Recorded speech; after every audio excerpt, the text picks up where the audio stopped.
Happy Sunday to you. By the way, yesterday, 89 degrees, had forecast to 87, within two, considered a really good forecast, but just missing 90. So as of right now, the total for 90-degree days, sadly something that we track, is sitting at 24. Again, yesterday 89, so the total for 90-degree days sits at 24.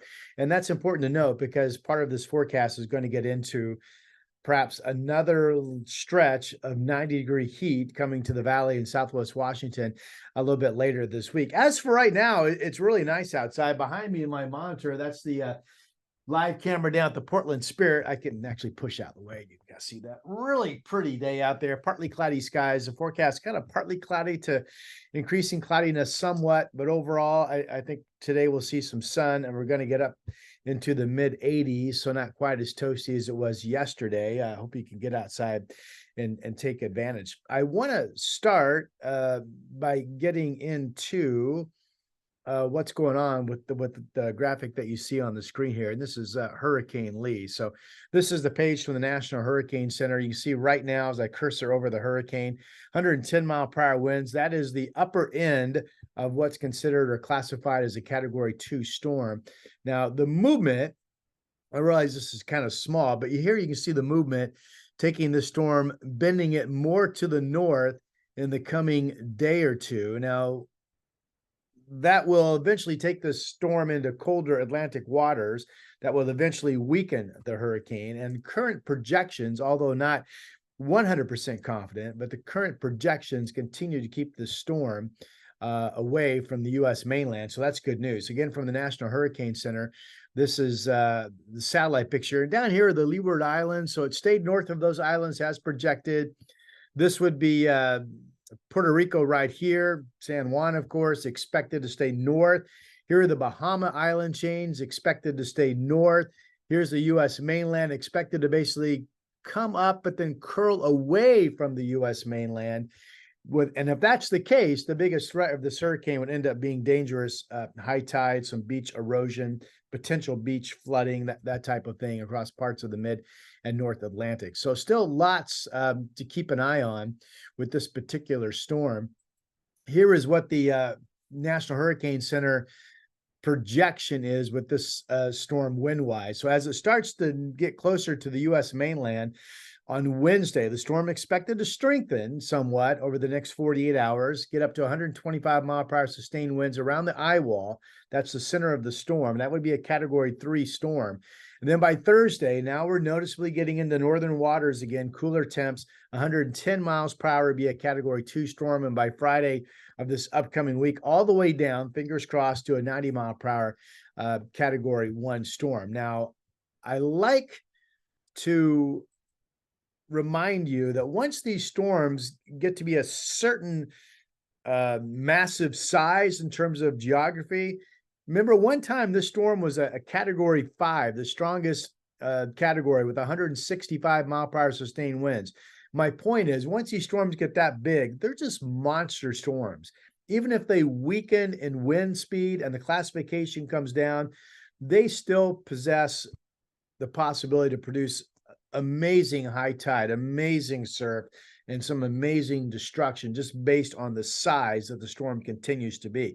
Now, here's the European model, but most U.S. models and the European, and in fact, the track from the National Hurricane Center agree.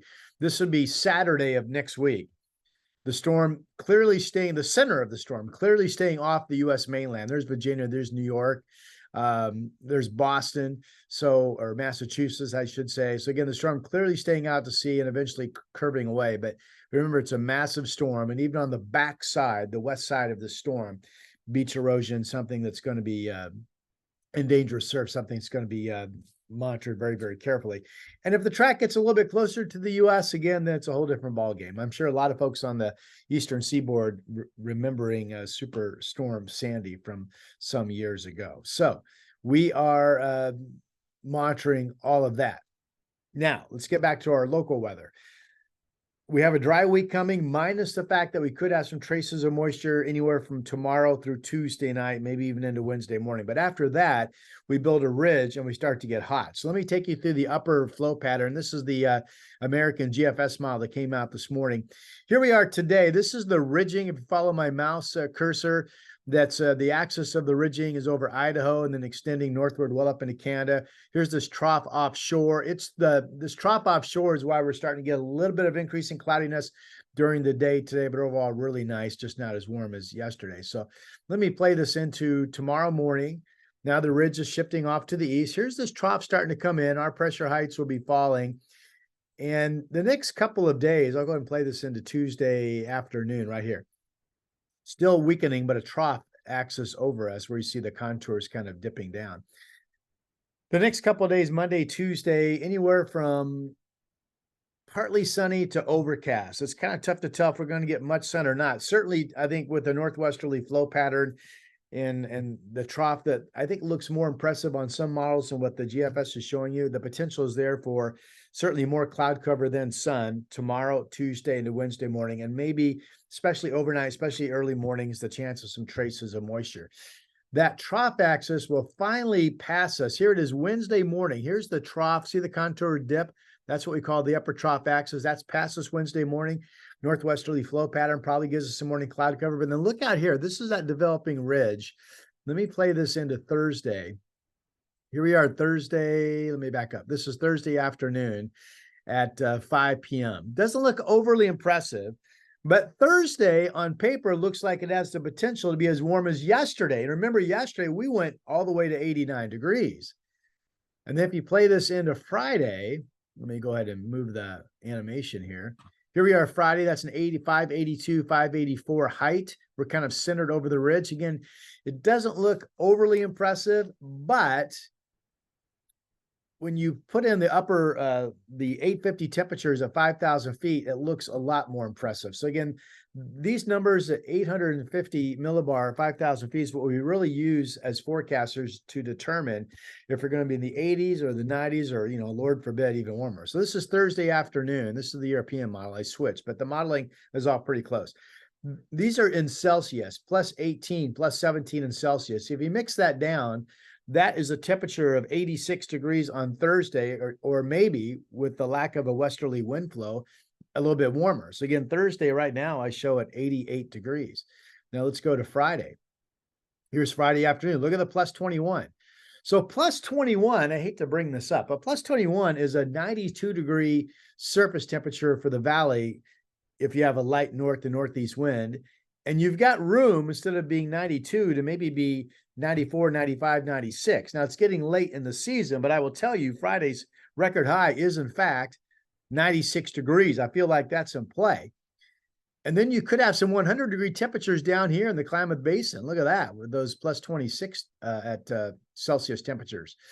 And so that was, let me play it into Saturday. Let me back up a little bit, sorry.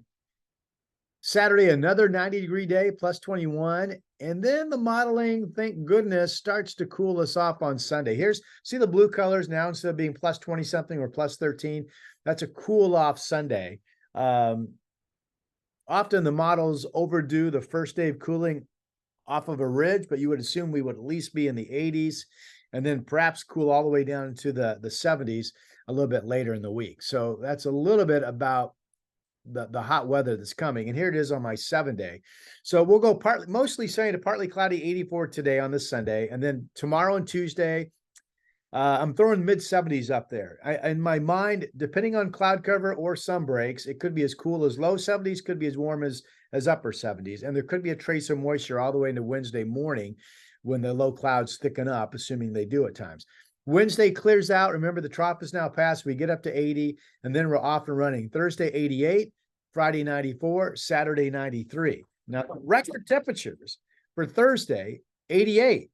I'm sorry, I misspoke. The record high for Thursday is 92. Yeah, we're sniffing that. The record high for Friday is 96. That's clearly a possibility to me, although I'm going 94 right now, but we could be 96. Saturday, the record high is 92. I'm currently forecasting that we'll break that and get up to 93. These would become days 25, 26, and 27.